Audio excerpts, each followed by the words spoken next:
আজি আমি কৰিম ক্লাছ 4 অসম জাতীয় বিদ্যালয়ৰ মৌখিক আৰু বুদ্ধি পৰীক্ষাৰ প্ৰশ্ন উত্তৰসমূহ।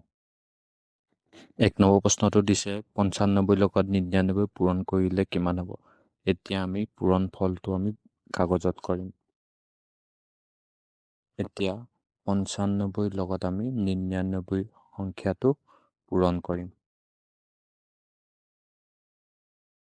এতিয়া প্ৰথমে 9 5 গুণ হ'ব 45, 45ৰ 5 উকলিব 4।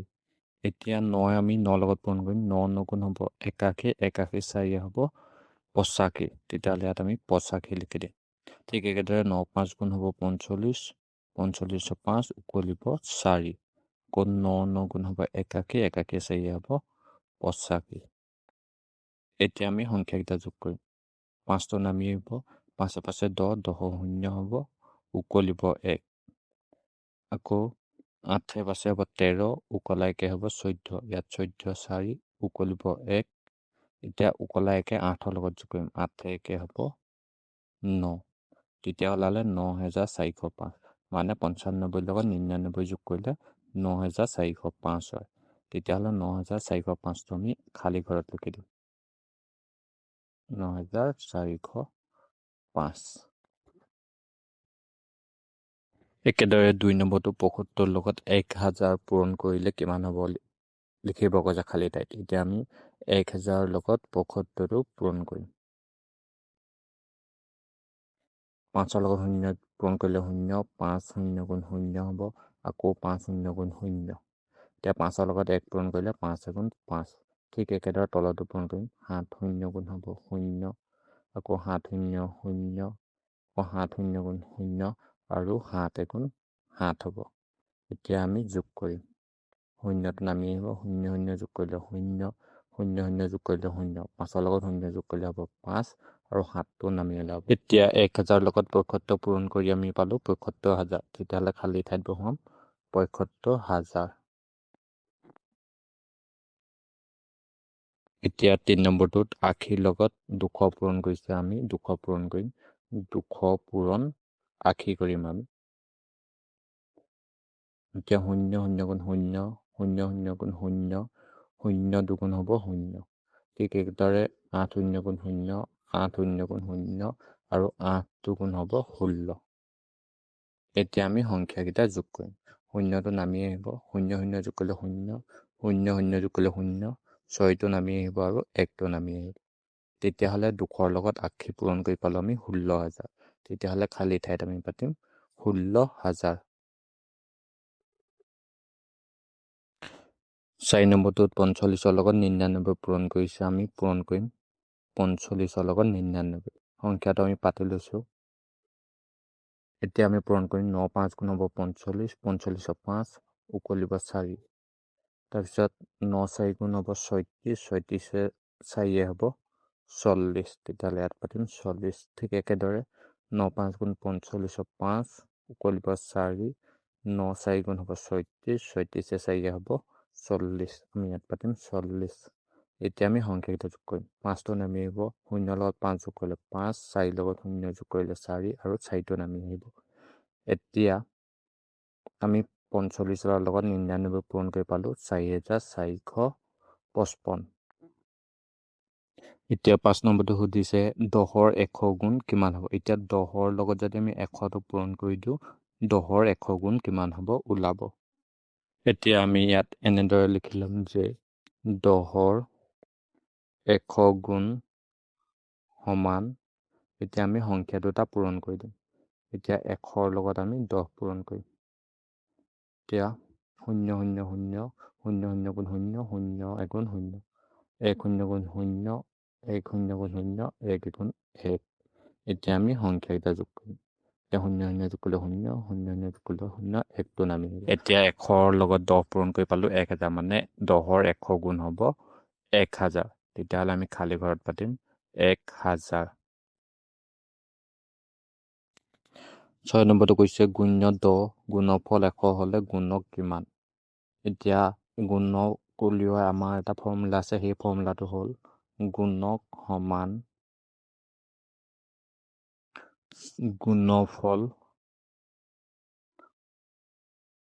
হৰণ কি হয় গুণ্য। আমি যদি গুণফলক গুণ্য হৰণ কৰি দিওঁ তেতিয়াহ'লে গুণক কি হ'ব ওলাব। এতিয়া আমি অংকটো কৰিম।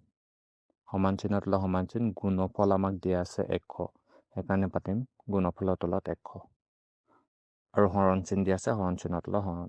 এতিয়া গুণ্য আমাক দিয়া আছে 10, সেইকাৰণে আমি গুণ্যৰ তলত আমি 10 পাতিম। এতিয়া যদি এই গুণফলটোক বা 100ক 10ৰে হৰণ কৰি দিওঁ তেতিয়া গুণ্য কি আছে ওলাব। এতিয়া যদি অংকটো পাতি লওঁ, এতিয়া 10ৰে হৰণ কৰিলে 10ে 100ক 10 বাৰ যাব, 10 দুগুণ হ'ব 100, মানে ইয়াৰ হৰণফল 10 ওলালে মানে গুণকটো কি হ'ব 10ই হ'ব। তেতিয়াহ'লে আমি ইয়াত 10 পাতিম, মানে গুণক ওলালে 10। এইটোৱে হ'ব ইয়াৰ উত্তৰ। আমি ইয়াক এনেদৰে লিখিব পাৰোঁ যে গুণক সমান কিমান পালোঁ 10। 7 নম্বৰ প্ৰশ্নটোত দিয়া আছে কোন সংখ্যাক 11ৰে পূৰণ কৰি 1 যোগ দিলে 100 হ'ব।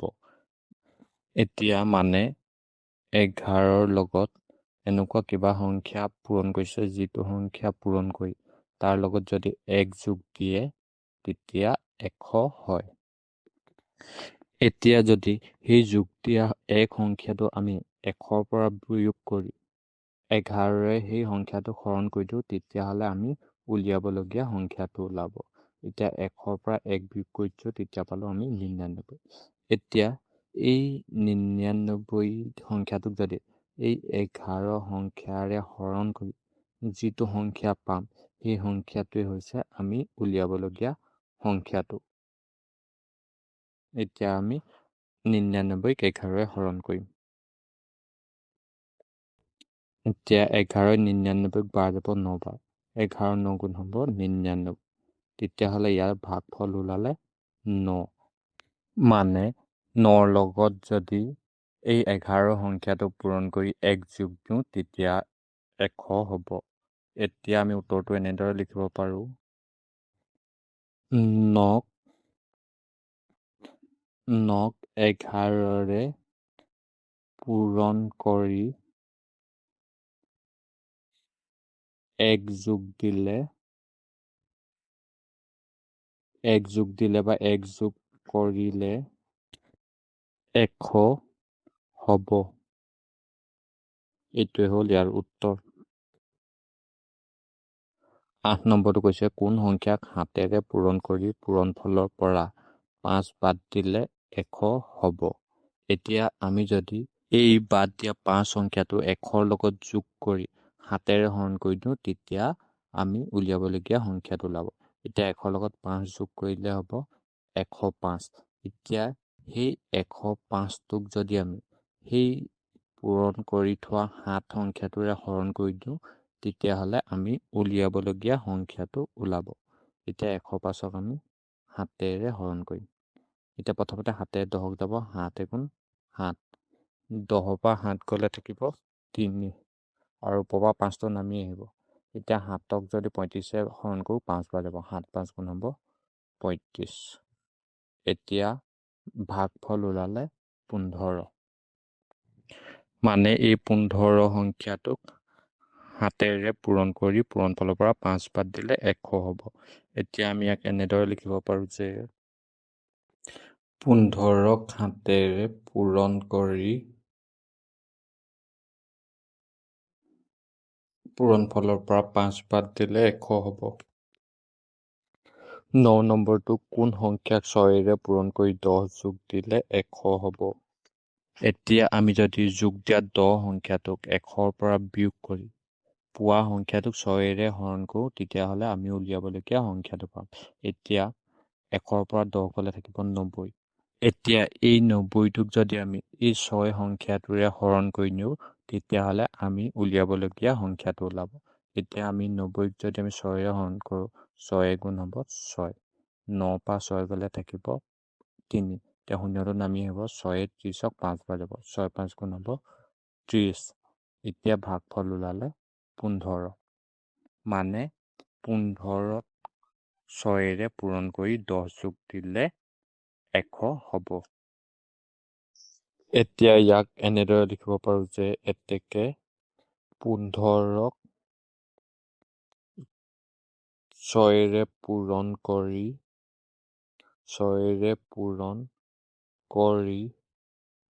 10 যোগ দিলে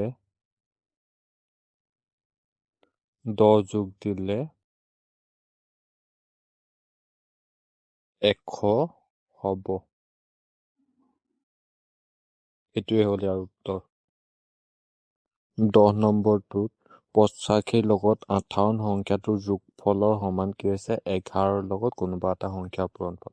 এতিয়া আমি 85 আৰু 58 যোগ কৰি সেই সংখ্যাটোক যদি আমি 11ৰে হৰণ কৰি দিওঁ তেতিয়াহ'লে খালী ঘৰৰ সংখ্যাটো ওলাব। আমি প্ৰথমতে এই দুটা যোগ কৰি ল'ম, তাৰপিছত 11ৰে হৰণ কৰি দিম। এতিয়া আমি 85 আৰু 58 যোগ কৰিম। 85 আৰু 58টো কাষতে যোগ কৰি ল'ম। 85 লগত যদি আমি 58 যোগ কৰোঁ, 8 × 13 3 উকলিব 1, 8 × 13 1 14, মানে 143 হ'ব ইহঁতৰ যোগফল। এতিয়া এই 143টোক যদি আমি সমান চিহ্নৰ ইপাৰে থকা এই 11টোৱে হৰণ কৰি দিওঁ, তেতিয়া খালী ঘৰৰ সংখ্যাটো ওলাব। কাক হৰণ কৰিব লাগিব? 11ৰে যদি আমি 143ক হৰণ কৰোঁ তেতিয়াহ'লে খালী ঘৰৰ সংখ্যাটো ওলাব। এতিয়া আমি হৰণ কৰি চাম 143ক 11ৰে। এতিয়া 11ৰে প্ৰথমতে 14ক বাৰ যাব এবাৰ, 11 গুণ হ'ব 11। এতিয়া 14ৰ পৰা 11 গ'লে থাকিব 3 আৰু ওপৰৰ পৰা 3টো নামি আহিব। এতিয়া 11 33ক যাব 3 বাৰ, 11 3 গুণ হ'ব 33।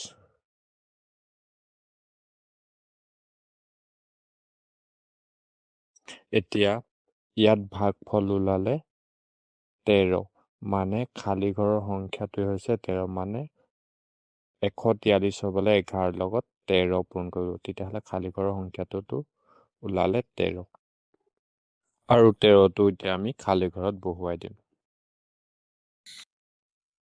11 নম্বৰ প্ৰশ্নটোত 79 লগত 97 যোগ কৰিছে আৰু সমান চিহ্নৰ ইপাৰে সেই মানটোৰ সমান 7ৰ লগত এনেকুৱা এটা সংখ্যা যোগ কৰি তাৰ লগত 11 পূৰণ কৰিলে সমান চিহ্নৰ দুয়োটা চাইডে সমান হয়।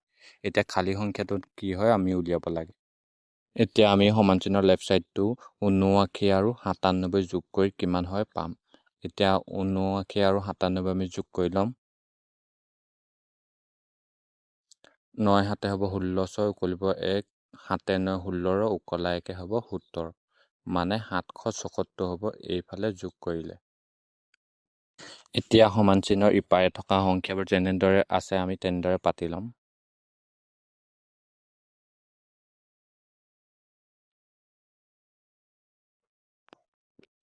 এতিয়া আমি এই খালী ঘৰৰ সংখ্যাটো উলিয়াবলৈ হ'লে আমি প্ৰথমে কি কৰিব লাগিব?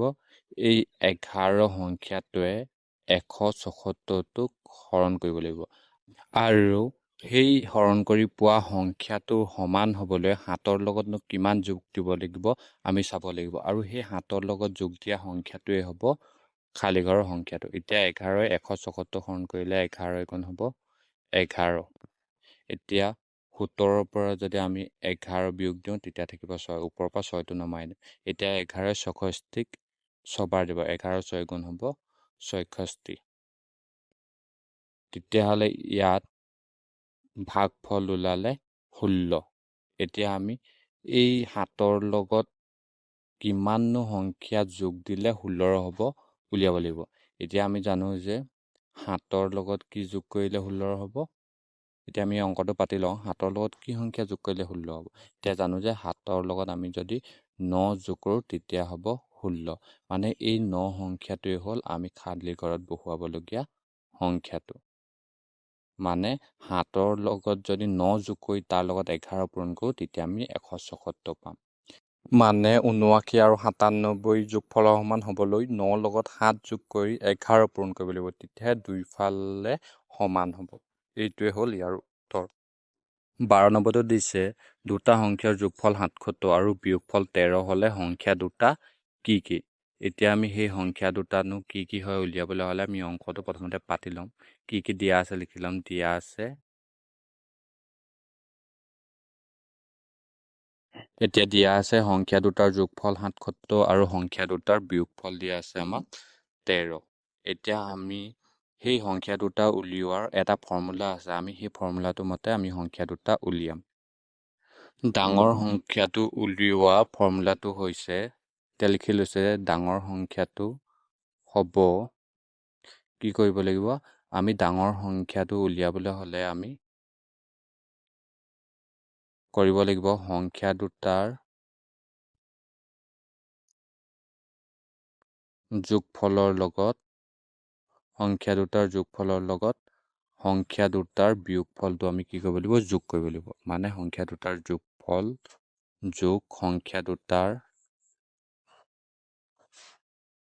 বিয়োগফল, এই দুটা সংখ্যা যদি আমি যোগ কৰি তাক যদি আমি যোগফলটোক 2ৰে হৰণ কৰি দিওঁ, তেতিয়া আমি ডাঙৰ সংখ্যাটো পাম। এতিয়া প্ৰথমত দি আছে সংখ্যা দুটাৰ যোগফল। আমি সংখ্যা দুটাৰ যোগফল ৭৭ পাইছিলোঁ, ৭৭ বহুৱাম। তাৰপিছত যোগ চিন আছে, যোগ চিন বহুৱাম। সংখ্যা দুটাৰ বিয়োগফল পাইছিলোঁ ১৩, সেইকাৰণে আমি ইয়াত ১৩ বহুৱাইছোঁ। এতিয়া তলত আছে 2, সেইকাৰণে 2 বহুৱালোঁ। এতিয়া আমি প্ৰথমতে ৭৭ আৰু ১৩ যোগ কৰি ল'ম। ৭৭ আৰু ১৩ যদি আমি যোগ কৰোঁ, তেতিয়া পাম আমি ৯০। এতিয়া তলত আছে 2। এতিয়া ৯০ক আমি 2ৰে হৰণ কৰিলে ডাঙৰ সংখ্যাটো পাম। এতিয়া ৯০ক আমি 2ৰে হৰণ কৰিম। এতিয়া 2ৰে 9 যাব, 2 4 গুণ হ'ব 8, আৰু 9 পৰা 8 যদি যায় তেতিয়া থাকিব 1। ওপৰৰ পৰা শূন্যটো নামি আনি 2ৰে 10ক যাব 5 বাৰ, 2 5 গুণ হ'ব 10। তেতিয়াহ'লে সংখ্যাটো ওলালে 45। তেতিয়াহ'লে ৯০ক 2ৰে হৰণ কৰিলে পালে 45, মানে ডাঙৰ সংখ্যাটো হ'ল 45। এতিয়া আমি সৰু সংখ্যাটো উলিয়াম। আৰু সৰু সংখ্যাটো উলিওৱা ফৰ্মুলাটো হৈছে সংখ্যা দুটাৰ যোগফলৰ পৰা যদি সংখ্যা দুটাৰ বিয়োগফলটো বিয়োগ কৰি তাক আমি যদি 2ৰে হৰণ কৰি দিওঁ, তেতিয়া সৰু সংখ্যাটো পাম। এতিয়া সংখ্যা দুটাৰ যোগফল আমি পাইছিলোঁ, কিমান পাইছিলোঁ, ৭৭ পাইছিলোঁ। সেইকাৰণে আমি সংখ্যা দুটাৰ যোগফল ৭৭ পাতিম। আৰু সংখ্যা দুটাৰ বিয়োগফল পাইছিলোঁ আমি ১৩, সেইকাৰণে আমি পাতিম ১৩। এতিয়া তলত 2 আছে, আমি সেইকাৰণে 2 পাতিম। এতিয়া ওপৰত ৭৭ৰ পৰা ১৩ বিয়োগ কৰিছে। এতিয়া ৭৭ৰ পৰা যদি আমি ১৩ বিয়োগ কৰোঁ, তেতিয়া পাম ৬৪, আৰু তলত আছে 2। এতিয়া আমি ৬৪ক যদি 2ৰে হৰণ কৰি দিওঁ, তেতিয়াহ'লে সৰু সংখ্যাটো পাম। এতিয়া আমি কাষতে ৬৪ক 2ৰে হৰণ কৰিম। 2ৰে 6ক যাব 3 বাৰ, 2 3 গুণ হ'ব 6, আৰু 4ক যাব 2 2 গুণ 4।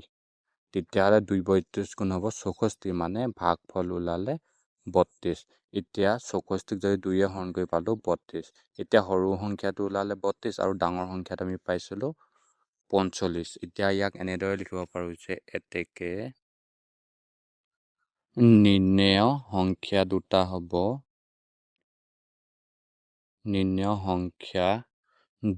হ'ব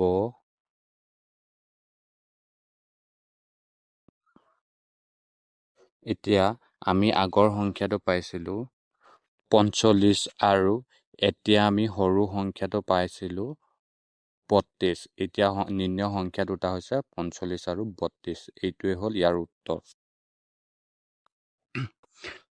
13 নম্বৰ প্ৰশ্নটো কৈছে দুটা সংখ্যা যোগফল 84 আৰু এটা সংখ্যা 56 হ'লে আনটো সংখ্যা কি হ'ব?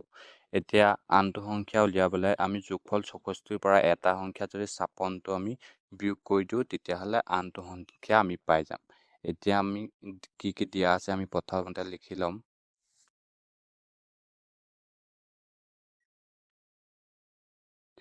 দিয়া আছে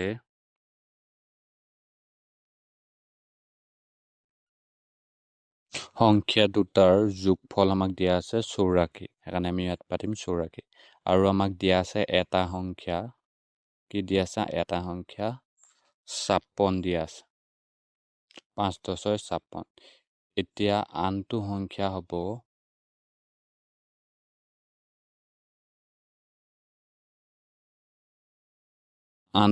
উলিয়াবলৈ আমি 84ৰ পৰা 56টো বিয়োগ দিব লাগিব। এতিয়া 84 বিয়োগ হ'ব 56। এতিয়া 84ৰ পৰা যদি আমি 56 বিয়োগ কৰোঁ, কিমান হ'ব, আমি অংকটো কাষতে পাতি লওঁ। 84 বিয়োগ 56। এতিয়া 14ৰ পৰা 6 গ'লে হ'ব 8, আৰু 7 5 গ'লে হ'ব 2 মানে উত্তৰটো হ'ব 28 এতিয়া এতেকে আনটো সংখ্যা ওলালে 28 এইটোৱে হ'ল ইয়াৰ উত্তৰ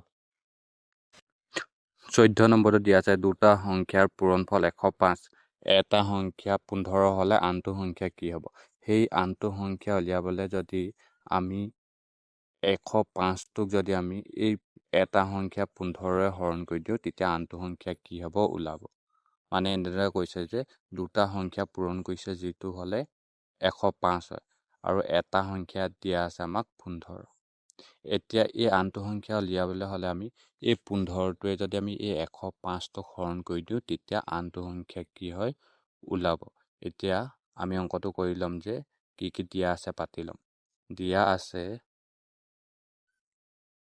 সংখ্যা দুটাৰ পূৰণফল দিয়া আছে আমাক 105 আৰু আমাক দিয়া আছে এটা সংখ্যা আমি ইয়াত লিখি ল'ম যে এটা সংখ্যা আমাক দিয়া আছে এটা সংখ্যা কিমান দিছে 15 দিয়া আছে সেইকাৰণে আমি সংখ্যাটো আমি ইয়াত 15টো ইয়াত পাতি ল'ম এতিয়া আমি এই 15টোৱে 105টো হৰণ কৰিম এতিয়া এনেদৰে লিখিম যে এতেকে আনটো সংখ্যা হ'ব এতিয়া আমি প্ৰথমতে ফৰ্মুলাটো পাতি ল'ম যে সংখ্যা দুটাৰ পূৰণফল বাই কি হ'ব এটা সংখ্যা মানে সংখ্যা দুটাৰ পূৰণফলক এটা সংখ্যা দ্বিতীয় সংখ্যাটোৱে কি কৰিব লাগিব হৰণ কৰিব লাগিব এতিয়া আমি পাতিম অংকটো এতিয়া সমান চিহ্ন তলত সমান চিহ্ন ওপৰত সংখ্যা দুটাৰ পূৰণফল দিছে 105 আৰু এটা সংখ্যা দিয়া আছে 15 এতিয়া আমি 15ৰে 105ক হৰণ কৰিম এতিয়া 105ক 15ৰে বাৰ যাব 7 বাৰ মানে আনটো সংখ্যা ওলালে 7 10 নম্বৰটো এজন ছাত্ৰক 974 লিখিবলৈ কোৱাত তেওঁ 874 লিখিলে তেওঁ কিমান কম লিখিলে সেইটো আমাক উলিয়াবলৈ কৈছে এতিয়া যদি আমি 974টোৰ পৰা 874টো বিয়োগ কৰি দিওঁ তেতিয়া কিমান কম লিখিলে ওলাব এতিয়া আমি 974টোৰ পৰা 874টো বিয়োগ কৰিম তেতিয়া কিমান কম লিখিলে ওলাব এতিয়া 6 পৰা 6 গ'লে 0 7 পৰা 7 গ'লে 0 9 পৰা 8 গ'লে হ'ব 1 মানে উত্তৰটো ওলালে 100 তেতিয়াহ'লে ছাত্ৰজনে কিমান কম লিখিলে 100 কম লিখিলে এতিয়া ইয়াক আমি এনেদৰে লিখিব পাৰোঁ যে এতেকে তেওঁ 100 কম লিখিলে এইটোৱে হ'ব ইয়াৰ উত্তৰ